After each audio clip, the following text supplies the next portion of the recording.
Good morning মইনা কলিজাসকল, কি খবৰ সকলোৰে কমেণ্ট কৰি জনাব। আমি আজি এঠাই মন্দিৰত যাওঁ বুলি ভাবিলোঁ, কিন্তু ভিডিঅ'টো বনোৱা দেৰিয়ে হ'ল, কিন্তু মই এডিট কৰি দিবহে টাইম পোৱা নাছিলোঁ। সেইকাৰণে ভাবিলোঁ আজি অলপমান টাইম উলিয়াই ভিডিঅ'টো এডিট কৰি দি দিওঁ সকলোকে। এয়া আমি মিৰ্জাৰ মন্দিৰত যাব ওলাইছিলোঁ। ৰ'ব দেই, পটকৈ কাপোৰযোৰ চেঞ্জ কৰি আহি লওঁ দেই, কৈ আছোঁ। এয়া কাপোৰযোৰ চেঞ্জ কৰি আহি গ'লোঁ। এতিয়া আমি যাম মিৰ্জাৰ মন্দিৰত। ক'ৰ মন্দিৰ কি কথা ভিডিঅ'টো চাই থাকিলে গম পাব শেষলৈকে। ভিডিঅ'টো শেষলৈকে চাব আৰু কেনেকুৱা হয় কমেণ্ট কৰি জনাব দেই। কোনেও যাতে মোক একো বেয়াকৈ নকয়, কাৰণ মই ভিডিঅ'টো এডিট কৰি দিবৰ কাৰণে একদমেই মন যোৱা নাছিল, কাৰণ মোৰ গাটো গমেই পাই খুবেই বেয়া হৈ আছিল। ফাকুৱাৰ আগা দিনাৰে ভিডিঅ' আছিল এইটো, কিন্তু মই দিবহে টাইম পোৱা নাছিলোঁ। এয়া আমি আহি পালোঁ মিৰ্জাৰ পিতামাতা মন্দিৰ। সিফালৰ পৰা মিৰ্জাৰ পৰা আহিব লাগে, আমাৰ ইফালৰ পৰা গ'লে মিৰ্জা নাপাওঁতে আৰু।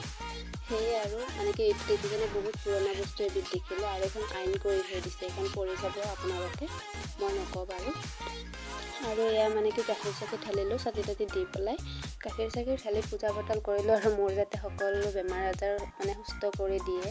সেয়ে আৰু বহুত দিনৰ পৰা যাম বুলি ভাবি আছিলোঁ, কিন্তু যাব পৰা নাছিলোঁ। কিবা সুবিধাই নিমিলে। আজি আৰু মিলি গ'ল, বৰমাহঁত ওচৰৰো কোনোবা গৈছিল, সেনেকৈ আৰু যাই চাতি তাতি দিলোঁ আৰু। আমি চাতি তাতি জ্বলাই ভোগ প্ৰসাদো খাই ল'লোঁ। আজিলৈ বাই বাই।